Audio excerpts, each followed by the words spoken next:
EVM questions are one of the biggest score boosters and also most confusing for PMP aspirants. If you build a strong foundation of earned value management, you can crack even the toughest PMP questions with confidence. And in this video, I will simplify all key EVM formulas step by step, explain the concepts using real PMP logic, and provide 10 quality scenario based EVM questions. And as a bonus, I will also share the downloadable link which has all the EVM formulas and the same 10 scenario based questions for your practice. Please make sure to watch the video till the end as most of the questions are extremely important. So let's get started. Before we start with EVM questions, let's understand what is planned value, earned value, and actual cost using a simple example of construction of a single room. So in this scenario, we have approved budget of $100. And let's analyze how we can use planned value, earned value, and actual cost in this scenario. Planned value. As per our project value, by today we should have completed 60% of the room.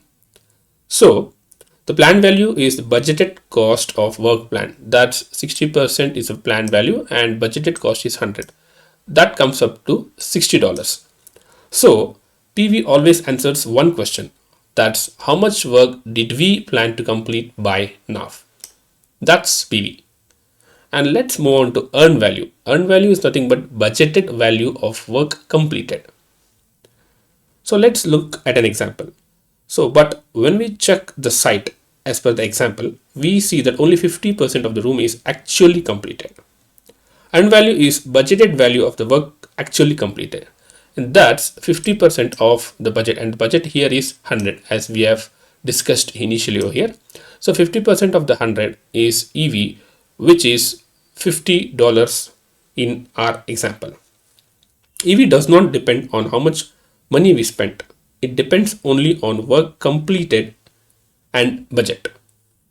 So actual cost. Actual cost is simple. To complete this 50% work, we have already spent 65. So actual cost is simply the real money spent till date. So AC is 65 here. So let's simplify and summarize what we have learned till now. So PV is budgeted value of work planned by given date. EV is what we actually completed in budget terms. AC is what we actually spent till today. This table is one-stop summary for all the EVM formulas you need for PMP exam, including their definitions, formulas, and meanings. Feel free to pause the video and go through each formula carefully. I will also share a downloadable file with all the EVM formulas so you can revise anytime. PMP scenario based questions on EVM. Question 1. You are managing a project with a budget at completion BAC of $200,000, scheduled to be completed in 10 months. After 6 months, the project manager reports that the project is 60% complete. So far, the project has spent $150,000. What are the EV, SV, and CV? Here are the options. Feel free to pause the video and guess the right option. The right option here is option A. Let's move on to calculation part. First step is to identify the key data based on the question. So from the question, it's clear that BAC is 200,000. We have that, and they've also mentioned project is 60% complete in the question. So that's a percentage of complete is 60%. And the project has spent 150,000. So AC is 150,000. Earned value calculation. It's percentage complete into BAC. That 60% into budget, that comes up to 120,000. So EV is 120,000. Next, planned value. That's planned percentage into BAC, and planned percentage in this scenario we have to get it from the question. So as per the question, we have scheduled to be completed in 10 months, and after 6 months the project manager reports the project is 60% complete. So it should be 6 by 10. 10 is the total duration, and we are considering 6 months. So 6 by 10 is 60%. So 60% into 200,000 is 120,000 is the value of PV. Next is schedule variance. As per the formula, it's EV minus PV. So it's 120,000 and 120,000. Both are same, and we have the SV as 0. Next, cost variance formula is CV is EV minus AC. That's 120,000 is EV and 150,000 as AC.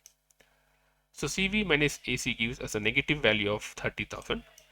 So we have CV as minus 30,000, and that makes A as the right option. Question 2. You are preparing for a project status review meeting. The project has a budget at completion of 800,000. Based on current performance, the earned value of work completed is 96,000. At this point in schedule, the planned value was 120,000. And the project has spent 15% of the total budget so far. Based on this information, what should you report regarding the project's cost and schedule performance? And here are the options. Please feel free to pause the video and select the right option.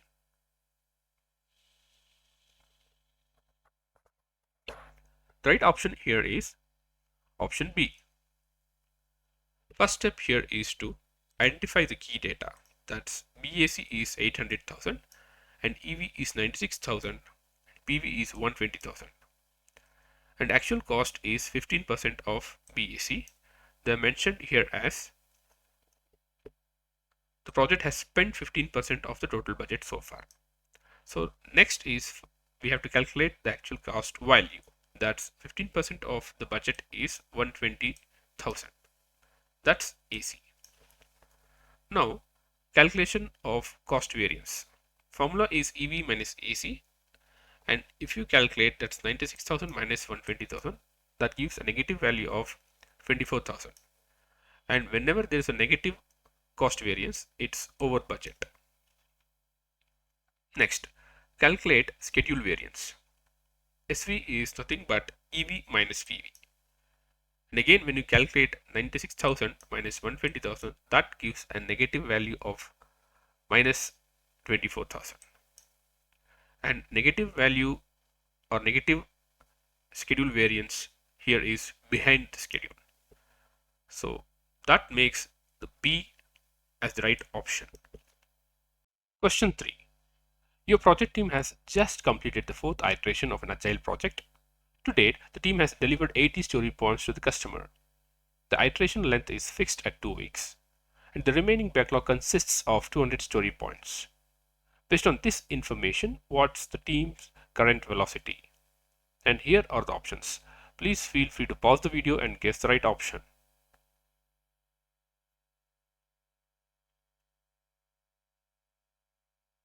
The right option is option C, that's 20 story points per iteration. Velocity is nothing but total story points completed divided by number of iterations. That's 80 divided by 4 is 20 story points per iteration. And from PMP exam perspective, remember this, velocity is always measured per iteration, not per week or per month. And remaining backlog does not affect velocity calculation. Question 4. You are managing a project with a budget of $500,000, scheduled to be completed in 10 months. At the end of month 4, the project status shows the following. 40% of the work has been completed and $260,000 has been spent. According to the baseline schedule, 50% of the work was planned to be completed by this time. Based on this information, what should the project manager report regarding the project's cost and schedule performance? And the options are, feel free to pause the video and guess the right option.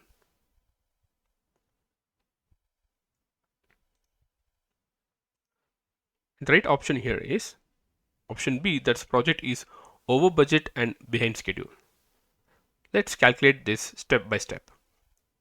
Step 1, calculate EV. EV is percentage complete into BAC, that's 40% into budget, that gives 200,000. Next, step 2, identify PV.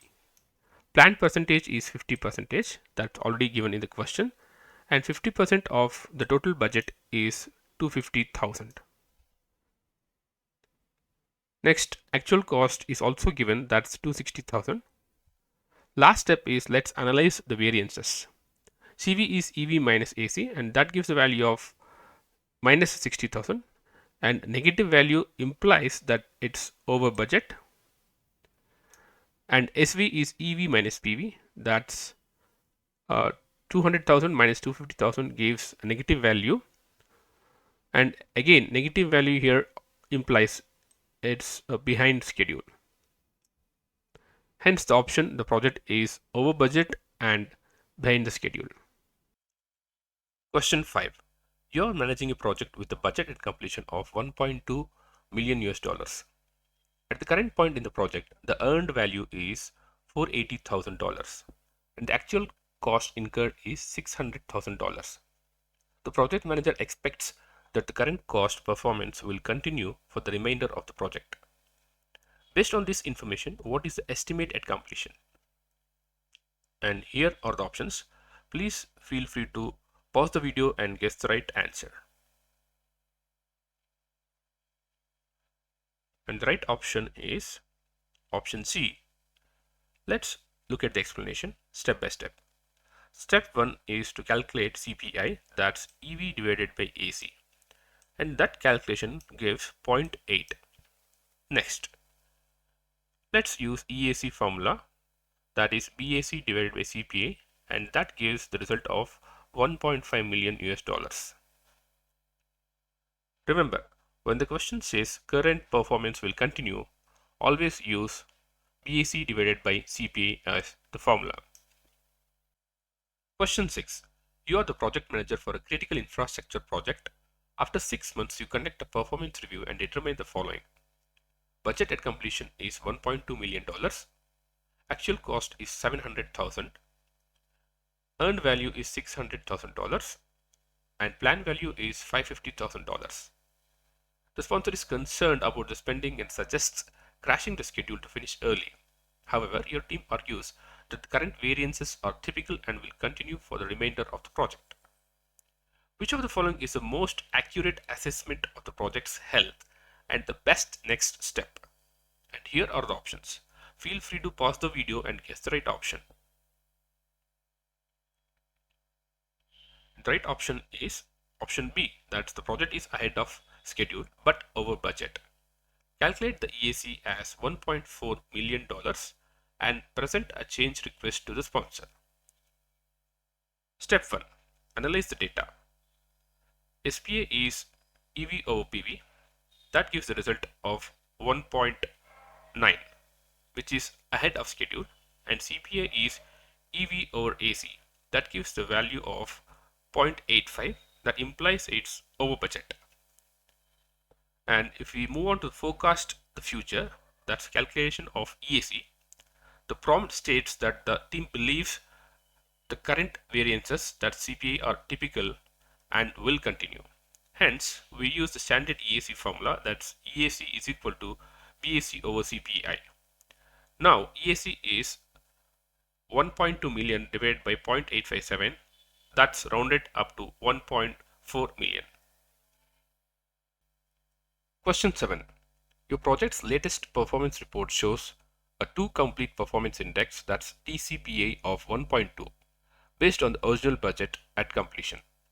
Which of the following is the most accurate interpretation of this metric? Here are the options. Pause the video and guess the right option. The right answer is option B. That's the team must work more efficiently to meet the budget goals. A TCPA of 1.2 means for every $1 remaining, the team must deliver $1.2 worth of value to stay within budget. Question 8.